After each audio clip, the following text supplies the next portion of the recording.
Sebelumnya kami mengucapkan terima kasih pada Bapak Ketua Masjid dan jamaah sekalian memperbolehkan kami untuk mengadakan kegiatan buka puasa bersama berjuang subuh dalam agenda keliling. Jadi mungkin bapak-bapak tahu berjuang subuh, pernah dengar berjuang subuh. Jadi ini termasuk program berjuang subuh buka puasa sunnah dari masjid ke masjid. Yang kami hormati Bapak Ketua Masjid dan kami hormati yang kami muliakan Ustaz kita, Ustaz Ramli. Alhamdulillah beliau yang akan mengisi materi pada kesempatan kali ini. Mudah-mudahan beliau dan doakan dimurahkan segala urusannya dan disihkan oleh Allah Subhanahu wa taala. Jadi bapak-bapak, ibu-ibu, jemaah masjid, nanti setelah tausiah kita ada agenda makan bersama dan kami minta bapak dan ibu sekalian tidak pulang karena kami sudah menyiapkan kita makan bersama di sini nanti di bawah setelah sholat Ba'da Isya kita makan bersama.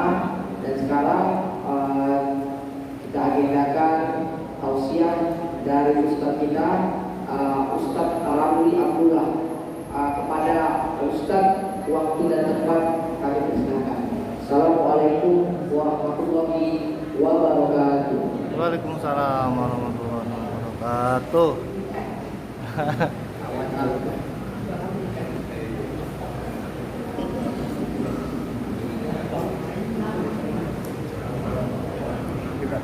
Hah? Kursi? Kursi apa tegak? Kursi apa tegak? Kursi. Bentar.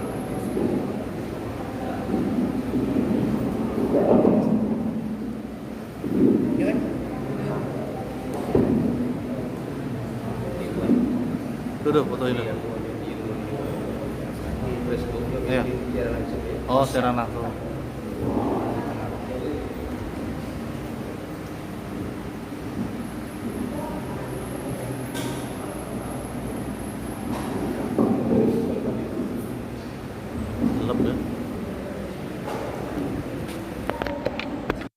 Assalamualaikum warahmatullahi wabarakatuh.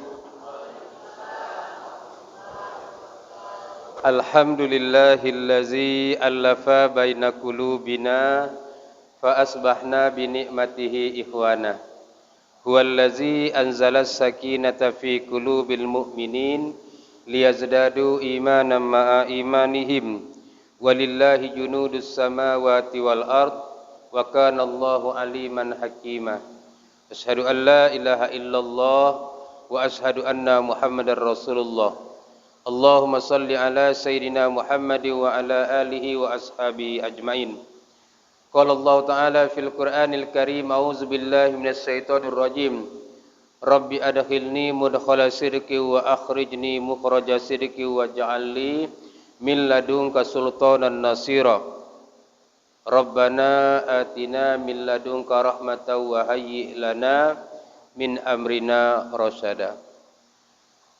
Bapak Ketua Pengurus Jamaah Masjid Al-Muhajirin yang dirahmati Allah, Bapak sahabat saya Ketua Tim Pejuang Subuh, serta para hadirin hadirat yang berbahagia.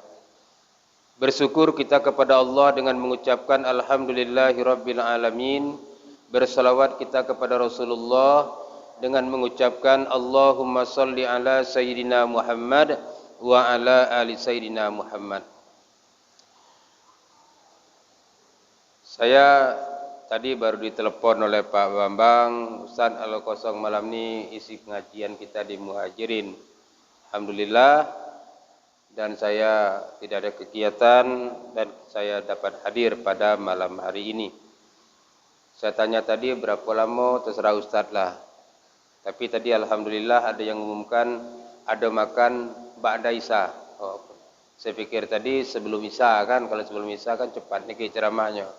Ya, kalau ba'da Isya itu lama lah. Jam kita Isya jam 19:26. Kalau saya tengok tadi di jadwal di internet, ya. Anggaplah kita selesaikan jam 19:20. Jadi kalau seandainya melewati waktu silakan dikode, ya. Apa gini, apa kalau ada botol alkohol lemparkan ke sini kan, biar dia cepat selesai. Kadang-kadang perasaan kita sebentar, ternyata menurut kawan lama. Ada. Ya, kadang-kadang menurut saya kita lama, kata kawan ya sebentar itu namanya. Maka kita tidak pakai judul malam ini, kita ponang tibo lah ya. Kalau kata orang Jambi kata sangka dalam kembut ya, apa tergak sebut. Rasulullah sallallahu alaihi wasallam bersabda, "Wa majtama'a qaumun fi baitin min buyutillah yatluna kitaballah wa yatadarasunahu fima bainahum illa nazalat alaihimus sakinah wa ghasyatuhumur rahmah wa khaffathumul malaika wa zakarahumullahu fiman indahu." Kata Rasulullah, tidaklah berkumpul suatu kaum fi baitin dalam satu rumah. Rumah yang dimaksud ini adalah masjid. Min buyutillah, di antara rumah-rumah Allah. Yatluna kitaballah, dia mempelajari kitab Allah. Ya, membaca kitab Allah. Wa yatadarasunahu fima bainahum illa nazalat alaihimus sakinah. Dia mempelajari mendalami agama Allah, kitab Allah, kecuali Allah akan masukkan ke dalam jiwa orang tersebut alaihimus sakinah. Ya. Perasaan yang tentram. Sakinah itu asal katanya sakana. Kalau dalam makna kita sehari-hari itu diam, ya. Kalau dulu ada orang yang bawa pisau namanya sekin.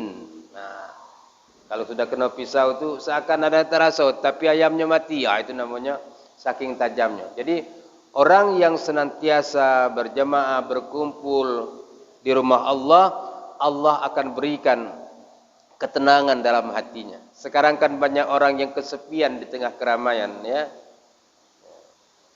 Banyak orang kesepian di tengah keramaian. Nah, ini yang seringkali kenapa? Karena mereka jauh dari Allah Subhanahu wa taala.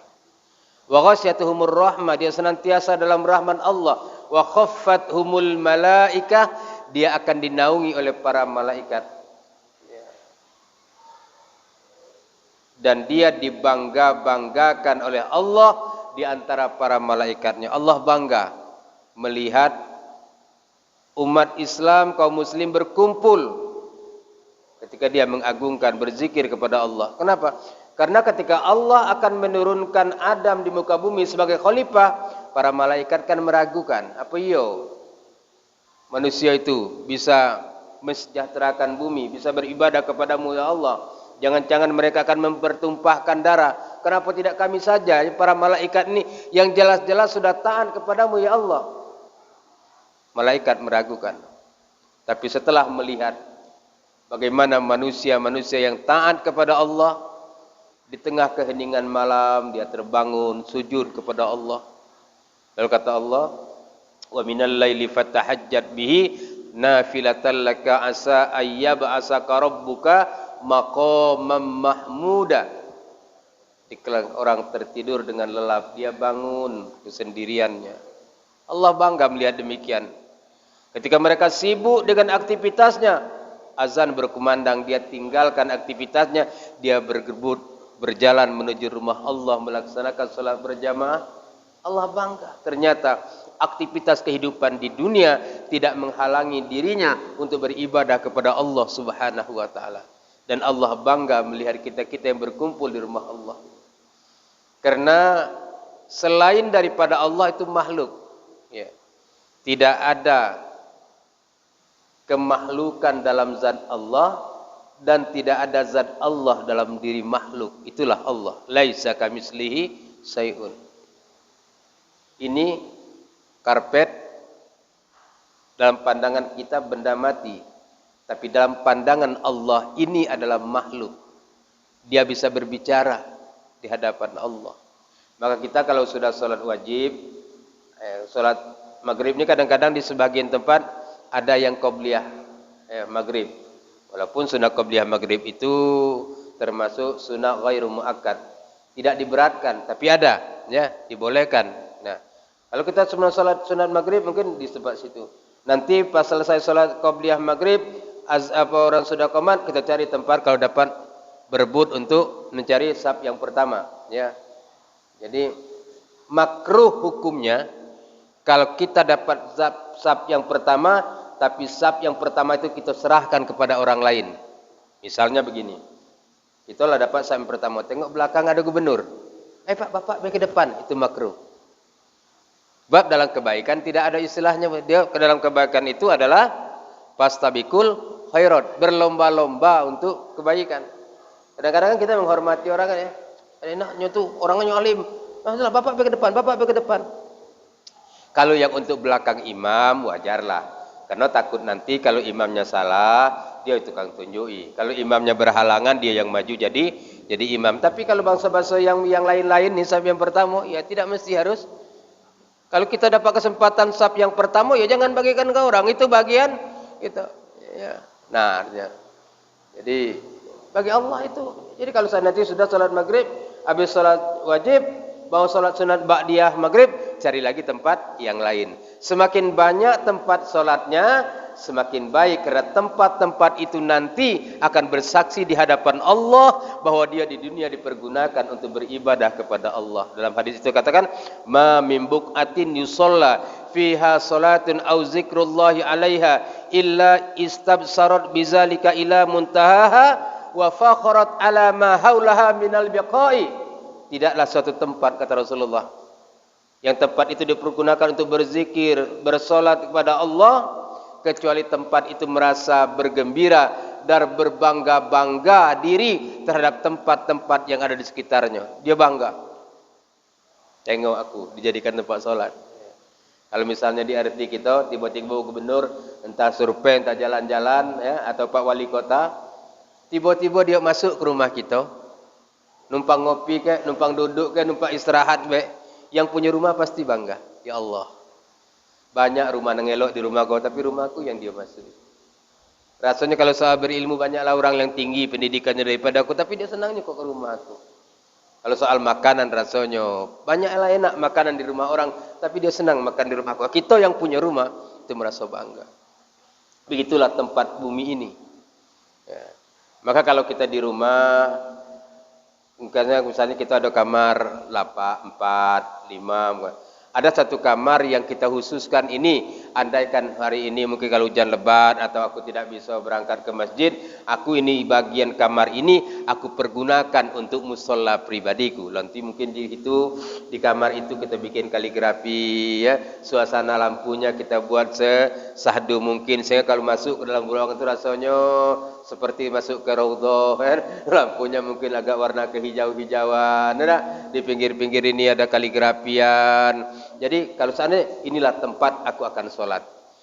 Karena kemudian kira-kira tidak sanggup sholat tahajud di masjid tiap malam, mungkin inilah tempat aku untuk sholat tahajud. Ya.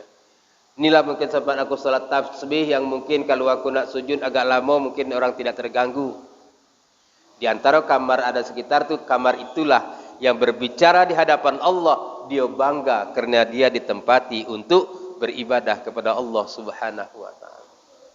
Maka oleh karenanya, mari kita perbanyak tempat-tempat untuk berbuat kebaikan, karena tempat itu sesungguhnya akan berbicara di hadapan Allah. Kita ini kan sudah diserahkan oleh Allah kalau namanya ada 2 malaikat, ya.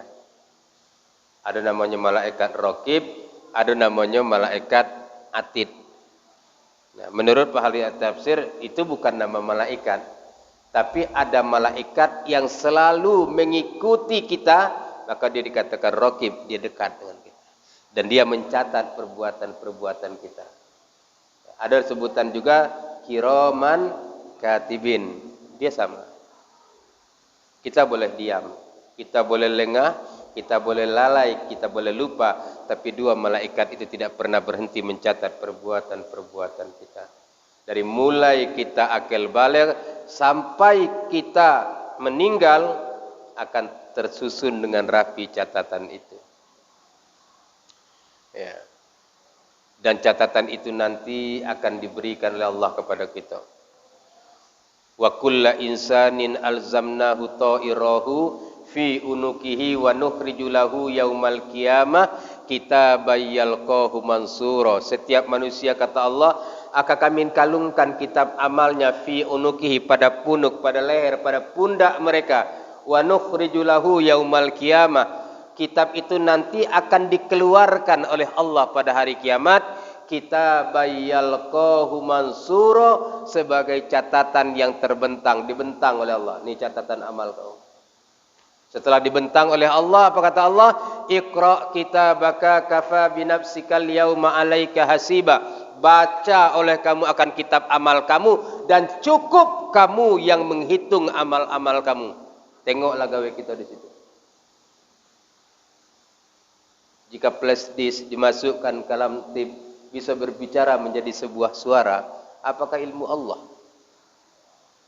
Tentulah jauh lebih daripada itu semua. Itu. Kalau kita membantah perbuatan-perbuatan buruk kita di situ, kalau di sekarang di KPK orang perlu CCTV, ya enggak? Rekaman suara diulang lagi.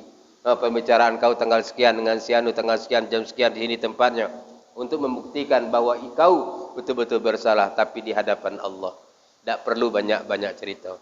Cukup diri kita saja yang jadi saksi di hadapan Allah. Maka mulut ini jangankan di dunia, di akhirat pun dia masih pengen berbohong untuk menyelamatkan jasad kita nih. Maka ditutup. Al-yauma nahtimu ala afwahihim wa tukallimuna aydihim wa tashhadu arjuluhum bima kanu yaksibun. Pada hari itu, kata Allah, kami kunci mulut mereka, dikunci. Wa tukallimuna aydihim, berkatalah tangan mereka. Wa tashhadu arjuluhum, bersaksi kaki mereka atas apa yang sudah pernah dia lakukan masa lalunya. Maka pengadilan yang sebenar-benar pengadilan itu adalah pengadilan Allah, pengadilan akhirat. Di dunia ini pengadilan banyak, mencari keadilan yang sulit, ya. Kalau akhirat tidak ada satupun manusia yang akan dirugikan di hadapan Allah. Hari ini maghrib tanggal berapa hari kok? 20 ada bulan Desember di Masjid Al-Muhajirin, pengajian antar maghrib dan isya. Ustaz Ramli diajak, dikumpulkan oleh Ustaz Bambang, pahalanya 500 ada. Malam kemarin main dum dari jam 3, dari jam 10 sampai jam 3. Pahala detik, dosa detik. Kenapa? Ya. Kemarin lagi dosa. Itulah di hadapan Allah. Maka kata Allah, "Man ihtada fa innama yahtadi li nafsi." Barang siapa diberikan petunjuk, petunjuk itu untuk diri mereka sendiri. Wa man dhalla fa innama yudillu 'alaiha. Siapa milih jalan sesat, kesesatan itu karena diri mereka sendiri. Wala taziru waziratu wizra ukhra. Dan seseorang tidak akan menanggung beban dosa orang lain. Wa ma kunna mu'azzibina hatta nab'asa rasula. Dan kami, kata Allah, tidak akan mengazab mereka kalau tidak diturunkan sebelumnya seorang rasul. Allah tidak mau mengazab orang. Maka ada istilah zaman fatrah, masa kekosongan Rasul. Maka ujung ayat ini oleh ulama, terutama ahli sunnah wal jamaah, menganggap bahwa kedua orang tua Rasulullah masuk surga. Kenapa? Karena orang tua Rasulullah meninggal saat Rasulullah belum diangkat menjadi Rasul dan Nabi Isa telah meninggal. Maka istilahnya masa kekosongan Rasul. Ibunya meninggal saat Rasulullah belum diangkat menjadi Rasul. Lalu kan ada hadis ketika sahabat bertanya, "Ya Rasulullah, di manakah orang tuamu?" "Orang tuamu, orang tuaku dalam neraka." Apakah hadis itu benar? Hadis itu, tapi hadis itu disampaikan Rasulullah sebelum ayat ini turun. Jadi ketika hadis dan ayat dikompromikan, maka ayat memansuhkan hadis. Jadi dengan demikian kita harus berkeyakinan bahwa kedua orang tua Rasulullah, ayah dan ibunya masuk surga.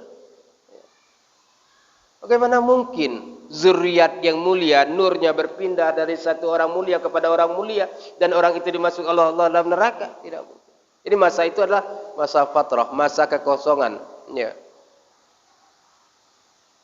Kalau istilah pemerintah kau ada nama, maka pemerintah kau tidak boleh ada masa kekosongan pemimpin, tidak boleh biar cuma 1 jam, tetap harus dilantik kan, tidak boleh ada masa kekosongan. Nah, maka oleh karenanya Allah tidak akan masuk, sesungguhnya Allah menciptakan surga, Allah pengen kita masuk surga. Allah ciptakan neraka, pada dasarnya Allah tidak ingin kita masuk neraka. Buktinya begini. Begitu banyak ibadah-ibadah yang pahalanya dilipat gandakan oleh Allah. Kalau kamu berniat berbuat baik, tidak kamu laksanakan perbuatan itu, kamu sudah mendapatkan satu pahala di sisi Allah. Kalau kamu berniat berbuat buruk, berbuat dosa, tapi perbuatan itu tidak kamu lakukan, belum dicatat oleh Allah sebagai dosa. Kamu melangkahkan kakinya ke rumah Allah ini, 1 langkah 1 pahala, langkah satunya dicatat sebagai menghapus dosa. Maka Rasulullah, kalau kau pengen bikin rumah, cari 2 tempat. Pertama dekat masjid, yang kedua dekat kuburan. Ya, kalau boleh cari rumah tuh, kalau misalnya nih ada anak muda kalau belum punya rumah, ada pengen nama cari rumah, kalau dapat tuh carilah rumah dekat masjid dulu. Mahal-mahal dikit lah, ada. Mereka musola, dekat masjid, supaya solatnya ke masjid. Maka kata Rasulullah, la solatan li jaril masjid illa fil masjid. Tidak solat bagi tetangga masjid itu kecuali solatnya itu di masjid.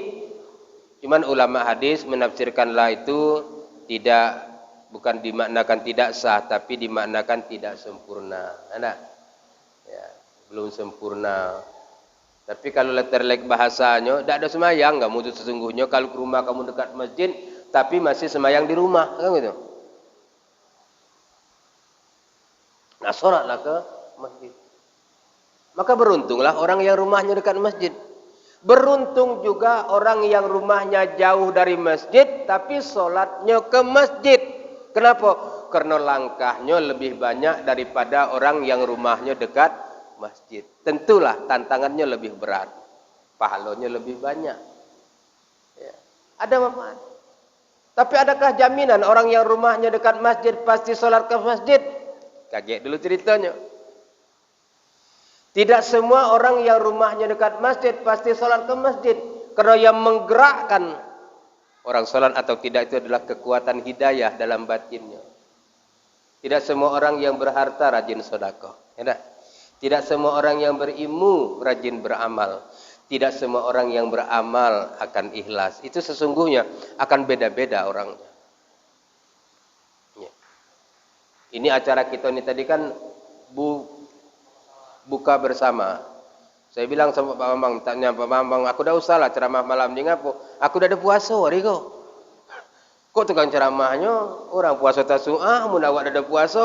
Ada apa lah Ustaz? Datang terlambat dikit, datanglah aku terlambat dikit. Artinya semua orang tu punya tantangan masing-masing. Nyanyi itu Ustaz tu pasti belum tentu, ya.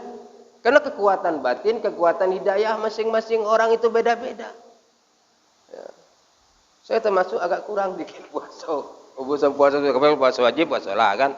Kalau puasa agak jarang daripada orang lain, ya. Jujur belah, memang macam itulah ya. Karena mungkin tidak sanggup nahan apa nikmatul ngudud ini kadang-kadang kan, nah, ya. Tapi kawan saya di kantor tuh sanggup dia sembah apa puasa Nabi Daud, hari ini puasa, besok buka, besoknya puasa, bertahun-tahun dia sanggup. Ada tetangga saya tuh jauh nian rumahnya. Itu setiap waktu sholat datang ke masjid. Rasanya kalau salaman itu rasa pengen nak nyium tangannya. Cuma badan kau dia nak sering berantuk kepala, nak nyium tangan awak nak nyium tangan dia kan. Rasanya jauh lebih mulia daripada kita. Kenapa? Karena begitu, kalau rumah saya mungkin sejauh rumah dia tu, belum tentu lagi saya solatnya ke masjid. Ya. Karena yang menggerakkan itu bukan soal sehat badan. Yang sehat badan banyak. Tapi yang tetap berangkat ke masjid itu yang sedikit. Itu tidak bisa diukur, oh ini tamat pesantren, ini ilmunya banyak, ini hafal Quran. Tidak bisa. Karena itu adalah kekuatan hidayah masing-masing orang berbeda-beda.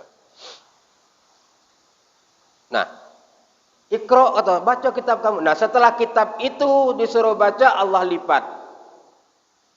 Lalu Allah berikan kepada kita, dan Allah berikan dengan dua cara. Dalam Al-Quran itu Allah katakan, فَأَمَّا مَنْ أُوتِيَ كِتَابَهُ بِيَمِينِهِ فَسَوْفَ يُحَاسَبُ حِسَابًا يَسِيرًا وَيَنْقَلِبُ إِلَى أَهْلِهِ مَسْرُورًا.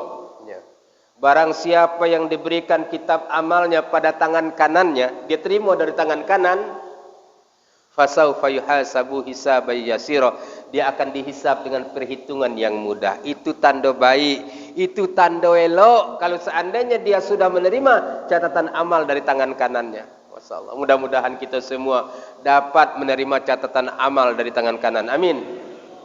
Wa yanqalibu ila ahlihi masrura, dan dia akan bersama-sama dengan keluarganya bergerak dan berjalan menuju surga. Kemudian kata Allah, wa amma man utiya kitabahu wara'a dhahri, dan barang siapa yang diberikan kitab amalnya dilemparkan dari belakang mereka, kitab amal kau ping lempar Allah belakang. Fasaufa yad'u subura, dia menjerit di hadapan Allah, ya Allah, kenapa seperti ini kau serahkan kitab amalku ya Allah? Allah tak jawab lagi, cuma kata Allah, wa yasla sa'ira, dan dia akan digiring ke dalam api yang menyala-nyala. Kenapa Allah tidak jawab? Kurang baik apa lagi Allah dengan kita? Hah? Bumi dihamparkan, udara dibagi gratis, air tinggal ngambil, cuman sekedar diminta semayang 5 waktu sehari semalam, malah enggak payah. Kurang apa? Macam keadaan beginilah, umpama beginilah, kita punya anak, anak kita sekolahkan. Nak, dulu ayah kepengennya nak sekolah anak, tapi sekolahnya jauh, orang tua ayah susah, jadi sampai sekarang ayah ni tamat SD pun tidak.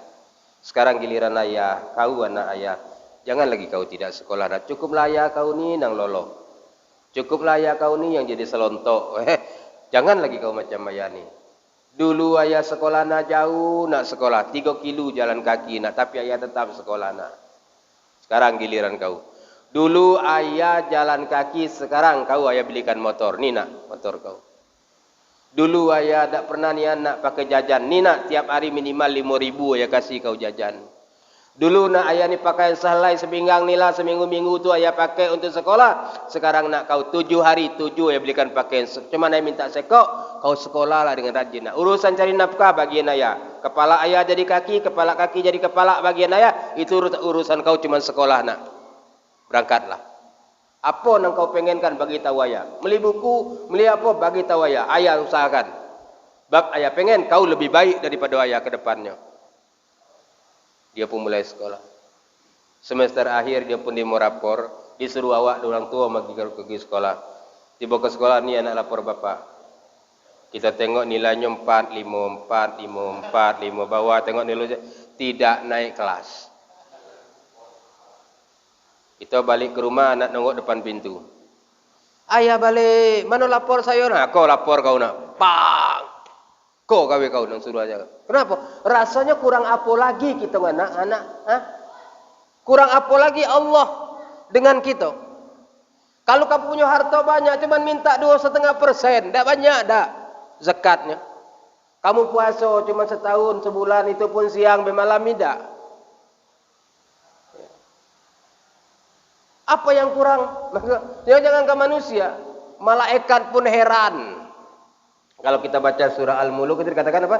Takadu tamayyazu minal ghaizi kullama ulqiya fiha faujun sa'alahum khazanatuha alam ya'tikum nazir qalu bala qad ja'ana nazir fakazzabna wa qulna ma nazzalallahu min shay'in in antum illa fi dhalalin kabir. Ketika malaikat dengan penuh kemarahan, neraka juga penuh menggelegak melemparkan ahli neraka, kata apa kata malaikat tu? Apakah dahulu tak ada yang nyampaikan kepada kami tentang berita hari ini? Apa dulu tak ada yang nyampaikan kepada kamu bahwa setelah dunia itu ada akhirat, bahwa di akhirat itu ada surga, bahwa di akhirat itu ada neraka? Apakah tidak ada yang menyampaikan kepada kamu? Semua menjawab, qalu bala qad ja'ana nazir. Adalah yang menyampaikan kepada kami tentang berita hari ini, fakazzabna, tapi semuanya kami dustakan. Kini kau jangankan mencari barang nang halal, nang haram bela apa ya?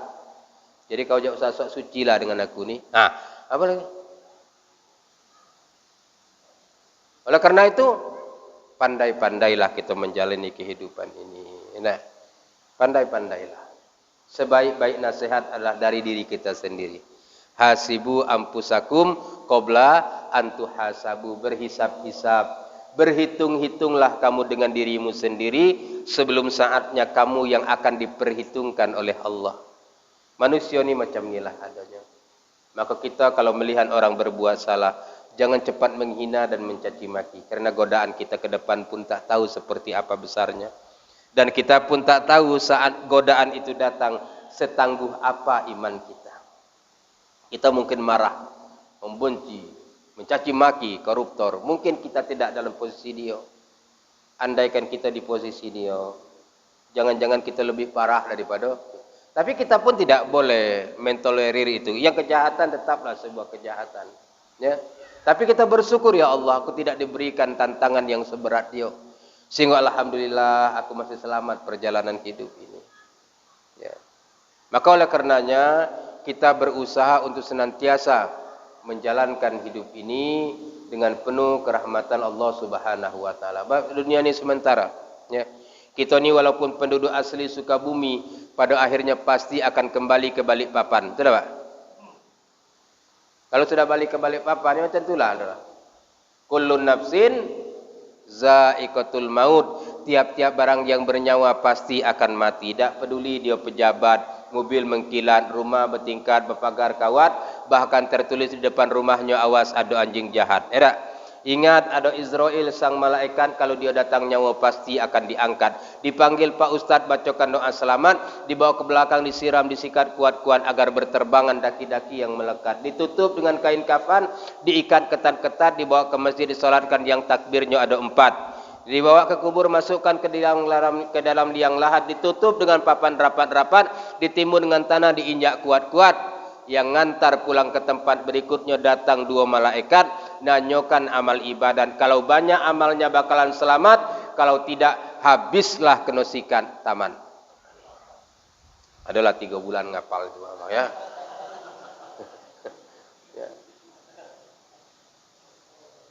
Maka perjalanan hidup kita tahu. Maka manusia itu dalam ilmu mantiq dikatakan al-alam mutaghayyir wa kullu mutaghayyir. Hadis alam itu baharu, setiap yang baharu pasti berubah. Manusia ini bahagian daripada alam, maka manusia adalah baharu. Sebaik-baiknya manusia, dia tetap adalah manusia, dia punya potensi untuk berbuat yang tidak baik. Sejahat-jahatnya manusia, dia tetap adalah manusia, dia punya potensi menjadi orang yang baik. Mungkin kita pernah mendengar ada mantan preman jadi ustadz, biasalah. Kita pun mungkin pernah dengar ada guru ngaji melakukan pelecehan seksual. Itulah kehidupan. Ya. Kita tidak tahu perjalanan kita seperti apa. Kita selalu berdoa kepada Allah, waj'alil hayata ziyadatan li fi kulli khairi. Allah, jadikan bertambahnya usiaku beriringan dengan bertambahnya kebajikanku. Waj'alil mauta rahatan li min kulli syarr. Ya Allah, jadikan kematianku sebagai penghapus dari semua dosa-dosaku. Jadi umur panjang, alhamdulillah, berarti Allah memberikan kesempatan yang panjang untuk beribadah kepadanya. Diberikan umur yang pendek, alhamdulillah ya Allah, berarti Allah kita diberikan kesempatan untuk lebih cepat dapat bertemu dengan Allah Subhanahu wa taala. Tinggal hidup ini. Maka orang yang baik bukan orang yang tidak pernah berbuat salah. Orang baik adalah orang yang frekuensi perbuatan baiknya lebih banyak daripada perbuatan buruknya. Itu orang baik.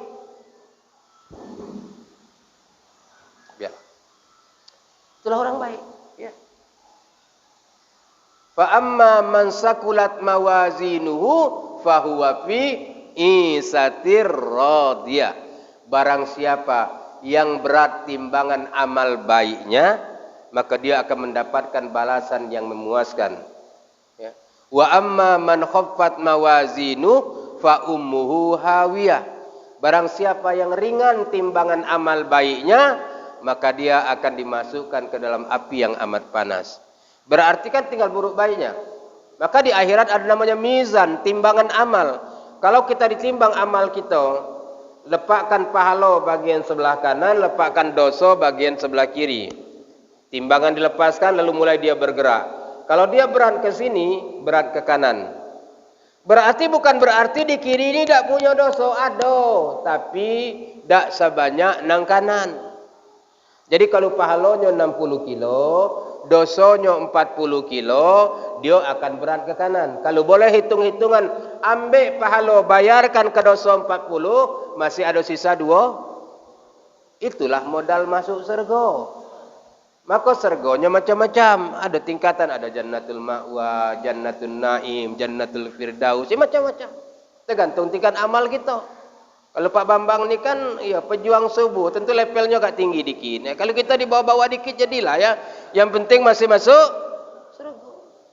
Yang kita khawatir, kok pahalanya cuma 40, ya dosanya 60. Minus 20. Nah, 20 itu masuk neraka kalau mau untuk membersihkannya. Nah, artinya menurut saya gini, kita harus istilahnya itu wala tayasu mir rahmatillah, jangan kamu berputus asa atas rahmat Allah. Rasa-rasanya kita ini walaupun tidak baik-baik ini, hendaklah pula jahan-jahannya, hendak. Ya. Orang yang memberikan anjing kehausan saja bisa masuk surga, hendak. Rasanya kita banyak juga lah jagoan anjing. Lagi kita bagi manusia yang kehausan pun masih juga lah ada kita bagi minum, hendak. Ada kisah katanya orang yang membunuh sampai 99 akan dekat kepada kebaikan masuk surga. Rasanya kita jangankan membunuh manusia, membunuh binatang pun tidak tega. Rasa-rasanya, ada. Rasa-rasanya, yakinlah, ada. Kita bermohon, berprasangka baik kepada Allah Subhanahu wa taala. Artinya kalau orang punya ibadah standar ya standar, misalnya standar itu sembahyang zuhur, asar, maghrib, isya, subuh, itu standar. Ada qobliyah ida, ba'diyah ida, tahajud ida, tasbih ida, hajat ida, istikharah ida. Tapi itu modal standar, tapi minimal dalam satu hari itu dia tidak berbuat dosa. Sesungguhnya dia sudah mengumpulkan kebaikan. Buat tingkat semangat ibadah orang tu, satu orang tu beda-beda, ya. Nah, ada orang tu ya sanggup zikir lama-lama, ya. Ada kawan ni jangankan berzikir, sembahyang menengok imam dulu. Jom balik dulu apa babui gitu. Panjang ni ayat dia tu. Apa kita tarawih kan tengok dulu jadual siapa. Bapak ko imam. Pindah masjid, ya. Bapak ko lambat ya. Sudahlah lambat kan. Lambat pula kata dia kan. Nah, dah. Ya udahlah. Itu standar iman dia yang macam itu. Mungkin amalan dia yang lain melebihi daripada sekedar sholat tarawih tadi. Kita tidak tahu. Maka waliullah itu kadang-kadang dia sendiri tidak tahu dia wali. Orang juga tidak tahu dia wali, tapi ternyata dia sudah sekelas waliullah. Ya. Saya punya guru dulu. Ya. Dia punya guru, kawannya itu nyadap karet di daerah Kasang. Lik, orang kita Jawa, namanya Lili. Saya nak balik kampung, nak ke dusun, mau salat Jumat, pergi baliknya hari Kamis. Nanti hari Sabtu balik lagi ke sini. Kau kalau nak makan beras dalam kaleng tu. Ayolah. Dia pun balik. Hari Sabtu datang lagi ke situ, tengok ikan teri masih utuh, minyak masih utuh, dentis masih utuh. Yang habis cuma beras. Lik, kau makan apa di rumah? Di pondok ni. Kok masih ada galonnya, ikan teri ada, minyak ada, ini ada. Karena bapak kemarin kan bilang kan beras. Tak pernah bilang ikan terinya, tak dibilang minyaknya, tak dibilang minyak. Menurut kita kan lolo, orang kalau sudah sebut beras berarti yang lain boleh, kan gitu. Tapi dia mau seperti itu. Rasanya ada senang hati dia anak. Nah, sifat ketenangan ketika mendapatkan rezeki yang halal itu beda antara satu orang dengan orang yang lainnya. Zaman dulu ada orang yang membeli tanah. Pak, beli tanah, iyalah beli tanah sebidang. Seminggu kemudian dia cangkul tanahnya itu yang sudah dia beli, ternyata ketemu kendi. Dalam kendi itu ternyata isinya emas. Dia cari lagi mana tempat orang beli tanah kemarin. Kok, Pak, kemarin aku beli tanah Bapak. Waktu aku cangkul ketemu kendi, dalam kendi itu isinya emas. Kok kebalikan ke Bapak? Ngapa pula? Aku kemarin kan beli tanah, bukan beli emas. Kira-kira kalau kita macam mana, Pak? Loh kan ya. Apa yang dapat dalam tanah itu karena tanah sudah kita beli, ya punya kita lah. Entah logam, entah minyak, entah batu bara kalau kita sudah beli tanah. Itulah saya. Tingkat kenyamanan orang terhadap sebuah rezeki itu beda antara satu orang dengan orang yang lainnya. Dia tidak nyaman. Maka ada orang tidak mau pergi. Kalau seandainya dalam undangan itu diundang, Bapak tolong datang ke rumah saya, Bapak Pak Muhammad beserta istri. Dah. Dia aku punya anak kecil. Udah aku tidak pergi ngapa? Anak aku udah diundang. Aku tak berani meninggalkan anak. Bapak Muhammad, istri tidak boleh ikut karena ini dipanggil Bapak. Istrinya sudah ada disebut. Ayo silahkan mencicipi makanan. Cicip dikit langsung balik. Kan kau tadi cuma nyuruhnya.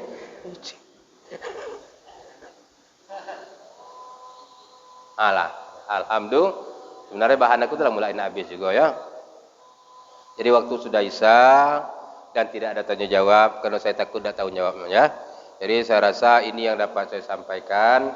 Kalau ada kata-kata yang baik, terimalah karena itu hidayah Allah. Tapi jika ada kata yang tidak baik, tidak santun, tidak pada tempatnya dari lubuk hati yang paling dalam, saya mohon maaf yang sebesar-besarnya. Ya, maklumlah. Tidak ada gading yang tak retak, tidak ada laut yang tidak berombak, tidak ada bisul yang tidak bengkak, dan tidak ada tuyul yang tidak botak. Ada. A'udzubillahi minasyaitonirrajim. Bismillahirrahmanirrahim. Allahumma nawwir qulubana binuri hidayatik kama nawwartal arda binuri samsika abadan abada.